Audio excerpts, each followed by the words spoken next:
In previous video we have studied about elements कि 118 elements nature में होते हैं, जो में से कुछ मेटल्स हैं, कुछ नॉन मेटल्स हैं। अब हम डिस्कस करेंगे कंपाउंड्स के बारे में। कंपाउंड्स को भी हम प्योर सब्सटेंस की कैटेगरी में ही रखते हैं। तो कंपाउंड्स क्या हैं? कंपाउंड्स वो होते हैं those pure substances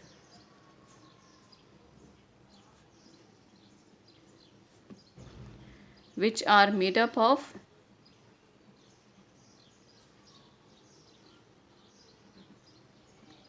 same type of same kind, or you can say same kind of molecules. Example अगर हम लें वाटर, ओके। अब कंपाउंड्स के अंदर क्या होते हैं कि जो एटम्स होते हैं, जो एलिमेंट्स के अंदर जो एटम हैं वो कंबाइन करते हैं केमिकली, लेकिन एक फिक्स्ड रेशियो में कंबाइन करते हैं।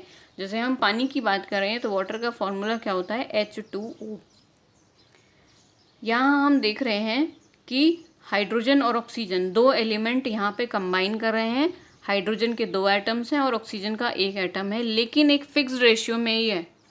अब अगर हम रेशियो देखें इसमें तो 2 तरीके का रेशियो हम पढ़ सकते हैं उसमें। रेशियो बाय मास। तो अगर हम रेशियो बाय मास देखें तो हाइड्रोजन और ऑक्सीजन, हाइड्रोजन का जो मास होता है वो 1 होता है और ऑक्सीजन का मास होता है 16। अगर हम यहाँ रखें तो 2 एटम हैं तो 2 से मल्टीप्लाई करना होगा आपको।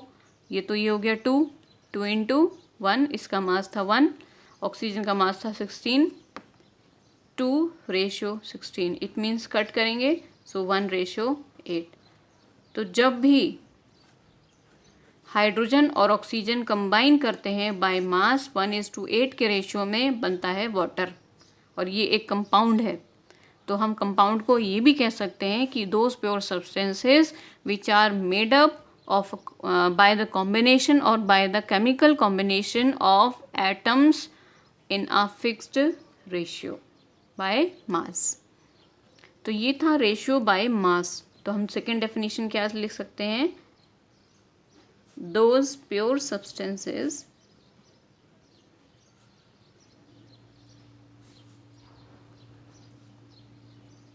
in which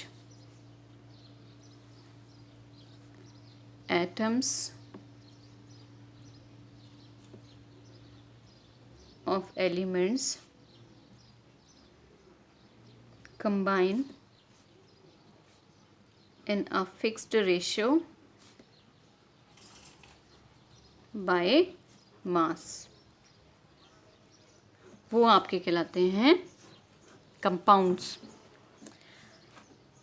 तो अगर हम पानी का ही एग्जाम्पल ले रहे हैं, सिंपल सी चीज़ है, वाटर H2O। तो पानी आप किसी भी सोर्स से ले लें, चाहे आप पानी अपने नल में से ले लें, चाहे आप पानी फ्रिज का उठा लें, चाहे आप पानी किसी भी रिवर का ले लें, ओशन का ले लें, कॉम्बिनेशन अगर चेक करें तो हमेशा ये जो रेशियो है 1:8 ratio, it will always be same, या कभी भी डिफरेंस नहीं होता है इस रेशियो में।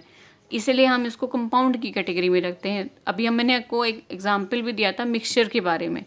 मिक्सचर्स में क्या होता है? लेमोनेड का ही एग्जांपल ले लें, अगर हम शिकंजी का एग्जांपल ले लें तो वो आप अपनी नीड के हिसाब से, शिकंजी का क्वांटिटी के हिसाब से उसके अंदर जो कंपोनेंट हम डाल रहे हैं उसको चेंज कर सकते हैं।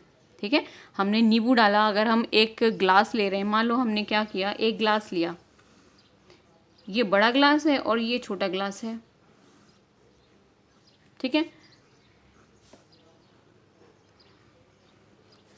it may be of 200 ग्राम और it may be of 250 ग्राम। तो क्या सेम वाटर आएगा दोनों में? इसमें 200 ग्राम पानी आएगा और इसमें 250 ग्राम पानी आएगा। इसके अंदर अगर हम 2 चम्मच चीनी डालें तो उसके अंदर 4 चम्मच भी तो डाल सकते हैं, या आपके नीड के ऊपर डिपेंड करता है कि आप चीनी कितना पसंद करते हैं। तो जब भी हम मिक्सचर बना रहे होते हैं तो यहाँ पे रेशियो को चेंज किया जा सकता है अकॉर्डिंग टू योर नीड, लेकिन कंपाउंड्स के अंदर ये जो रेशियो है ये कभी भी चेंज नहीं होगा, चाहे आप पानी कहीं का भी ले लें। अगर वो प्योर वाटर है, उसके अंदर कोई इम्प्योरिटी मिक्स नहीं है, तो always the ratio will B 1:8 by mass. इसलिए हम ये कहते हैं कि ये कंपाउंड है। इसलिए ये प्योर भी कहा जा सकता है। एक गिलास अगर हमने यहाँ पानी लिया है, चाहे वो कितनी भी क्वांटिटी हो, उन सब में क्या होगा, इस तरीके से हाइड्रोजन और ऑक्सीजन H2O इस तरीके से कंबाइन रहते हैं। तो अगर हम यहाँ देखें तो सारे वाटर के ही मॉलिक्यूल्स हैं, कोई अदर मॉलिक्यूल नहीं है इसके अंदर।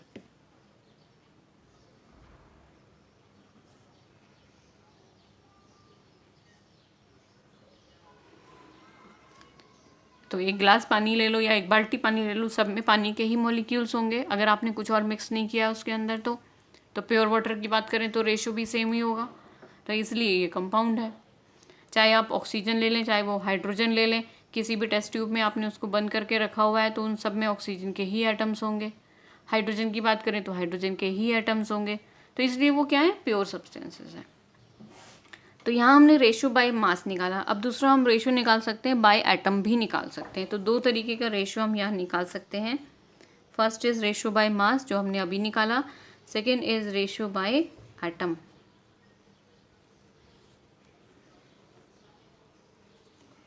सो रेशो बाय एटम क्या हो सकता है, जैसे हम H2O की बात करें तो यहाँ 2 एटम है, यहाँ ऑक्सीजन का 1 एटम है। तो रेशियो बाय एटम तो 2:1 हो गया रेशियो, और बाय मास 1:8 हो गया रेशियो। और कंपाउंड्स ले लेते हैं। अगर हमने यहाँ अमोनिया ले लिया, NH3 लिया, NH3 में नाइट्रोजन है और हाइड्रोजन है। तो अगर हम रेशियो बाय मास निकालें तो नाइट्रोजन का मास 14, हाइड्रोजन का मास 1 होता है। लेकिन क्योंकि यहाँ 3 एटम है तो हम क्या रखेंगे, 3 से मल्टीप्लाई करेंगे। सो 14:3, ये तो हो गया रेशियो बाय मास। ओके, अब अगर हम रेशियो बाय एटम निकालना चाहें, नाइट्रोजन के 1 एटम, हाइड्रोजन के 3 atom, so ratio will B 1:3 by atom. So in exam also it may come what will be the ratio in carbon dioxide. तो carbon dioxide की बात करें तो CO2 इसका फॉर्मूला। रेशियो बाय मास निकालना है आपको कार्बन और ऑक्सीजन के बीच में। कार्बन का मास 12, ऑक्सीजन 16 होता है।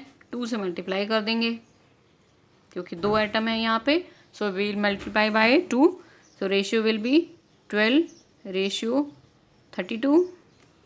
4 से डिवाइड कर देंगे, 4 3 जा 12 एंड 4 8 जा 32। सो ratio will B 3:8।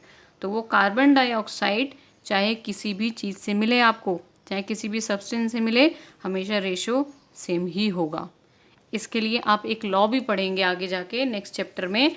Will also study some laws जो कि ये प्रूफ भी करते हैं कि ये रेशो हमेशा सेम रहता है। ठीक है, ये रेशियो बाय मास हो गया। अगर हम इसका रेशियो बाय एटम निकालना चाहें, 1 एटम कार्बन का है, 2 एटम ऑक्सीजन के हैं, so ratio will be 1:2। So it may asked in exam also ratio by mass कितना होगा, what will be the ratio by mass of hydrogen and oxygen in water, carbon and oxygen in carbon dioxide, in carbon monoxide. So you have to learn the atomic masses also. It's very important कि आपको at least 1 to 20 elements के atomic number और atomic masses learn होने चाहिए। Okay, सो ये था compounds के बारे में। आई होप यू अंडरस्टैंड कि एलिमेंट्स और कंपाउंड्स के अंदर क्या क्या डिफरेंस हैं। एलिमेंट्स बेसिकली एक सिंगल एंटिटी हो गई जिसके अंदर जितने भी एटम्स प्रेजेंट हैं वो एक दूसरे के साथ तो हैं लेकिन केमिकली कंबाइन नहीं है।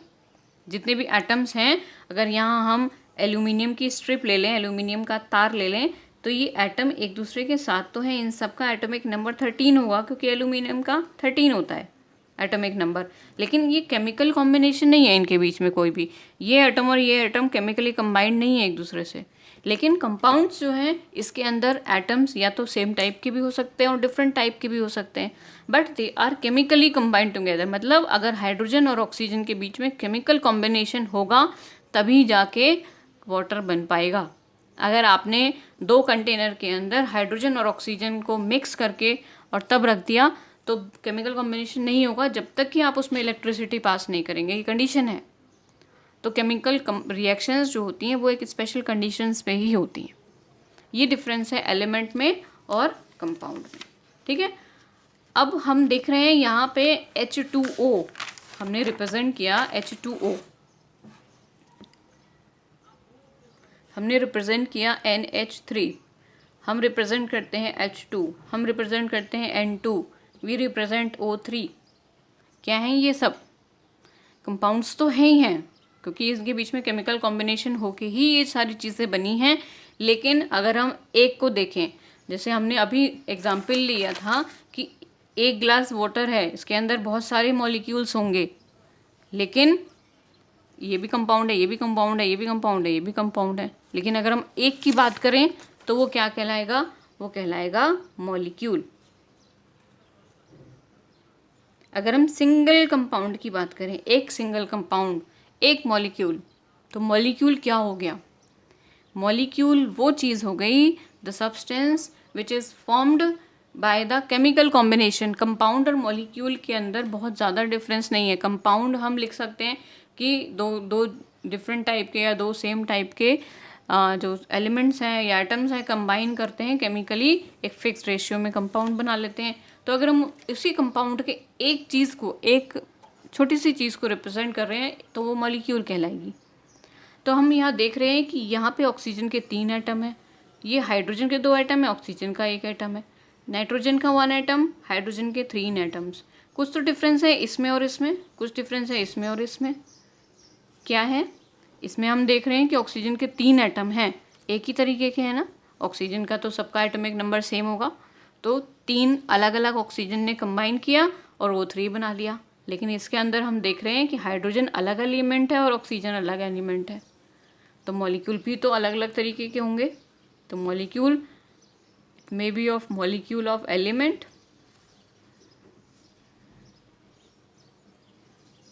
और it may be molecule of compound.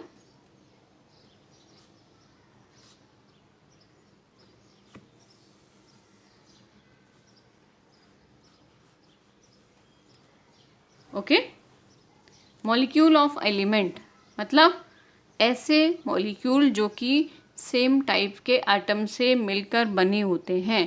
These are made up of same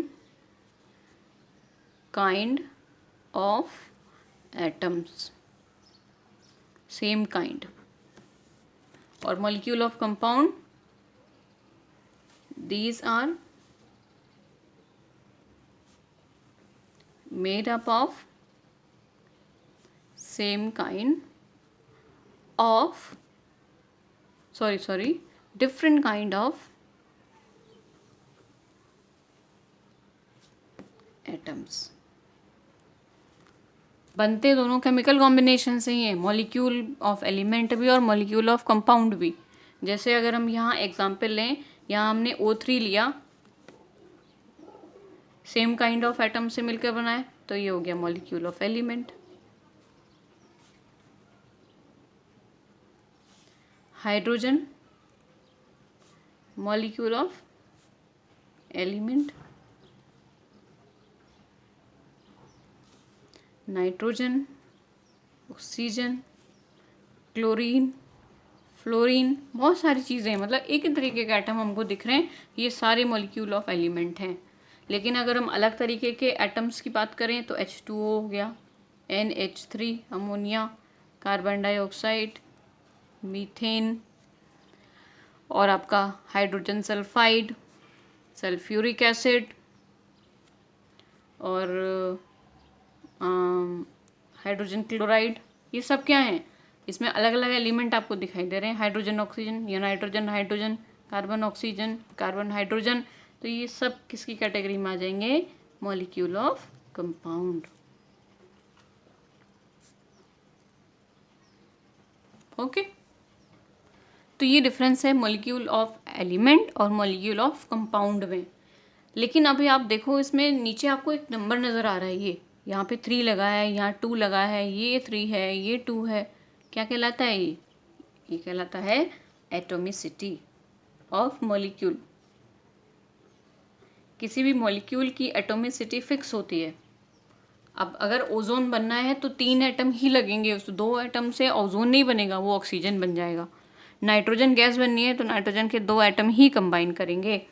तो एटोमिसिटी के बेसिस पे हम दिखा सकते हैं कि कुछ एटम्स ऐसे हैं जो मोनो एटॉमिक है, कुछ मॉलिक्यूल्स, मतलब उनका एक एटम ही एक मॉलिक्यूल बना देता है। तो जितने भी मेटल्स होते हैं, मैग्नीशियम हो गया, कैल्शियम हो गया, सोडियम हो गया, पोटेशियम हो गया, मतलब जितने भी मेटल्स हैं, ऑल मेटल्स, ये कभी भी मेटल मेटल के साथ कंबाइन नहीं करता। कभी भी आप इस तरीके से लिखा हुआ नहीं देखोगे Mg2। अगर ये कभी लिखा है तो इट मे बी कि किसी कंपाउंड के रेफरेंस में लिखा होगा, खाली Mg2 नहीं होता है कभी भी, ये रॉन्ग हो जाएगा लिखना, क्योंकि जितने भी मेटल्स होते हैं वो मोनो एटॉमिक होते हैं। दूसरा और कौन से मोनो एटॉमिक हैं? जितनी भी इनर्ट गैसेस हैं। इनर्ट गैसेस क्या होती हैं?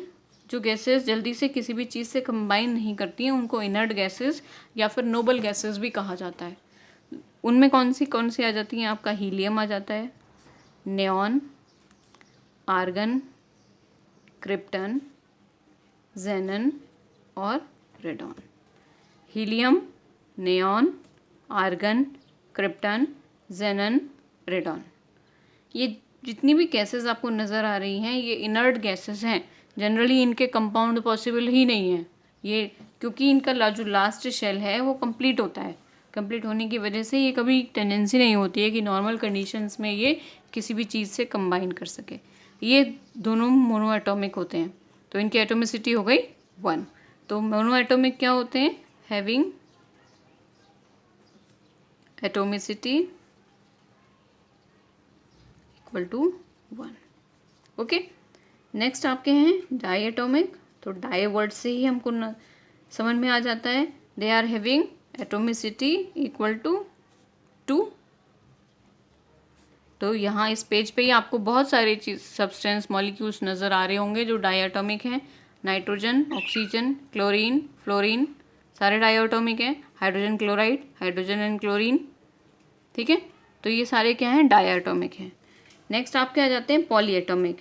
पहले पॉली एटॉमिक में वो सारे आ जाते हैं जिनकी एटोमिसिटी 2 से ज़्यादा है। Atomicity more than 2। उसमें ट्राई, टेट्रा, पेंटा कितने भी हो सकते हैं, मतलब 3 भी हो सकते हैं, 4 भी हो सकते हैं एटम्स मॉलिक्यूल के अंदर। तो यहाँ आप देख रहे हो H2O, एटोमिसिटी 2 तो हाइड्रोजन की और 1 ऑक्सीजन की, 3 हो गई। NH3, नाइट्रोजन 1, 3 हाइड्रोजन 4, मतलब ये हो गया ट्राई एटॉमिक, ये हो गया टेट्रा एटॉमिक। H2SO4,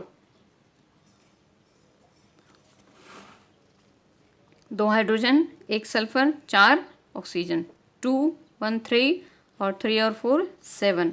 तो ये हो गया हेप्टा एटॉमिक। तो हम अलग अलग ना लिख के इनको हम एक ही कैटेगरी में कैटेगराइज कर लेते हैं, पॉली एटॉमिक। तो ये है एटोमिसिटी। और बेसिकली एटोमिसिटी पूछ ली जाती है कि कौन से एटम्स हैं जो मोनो एटॉमिक ही होते हैं हमेशा।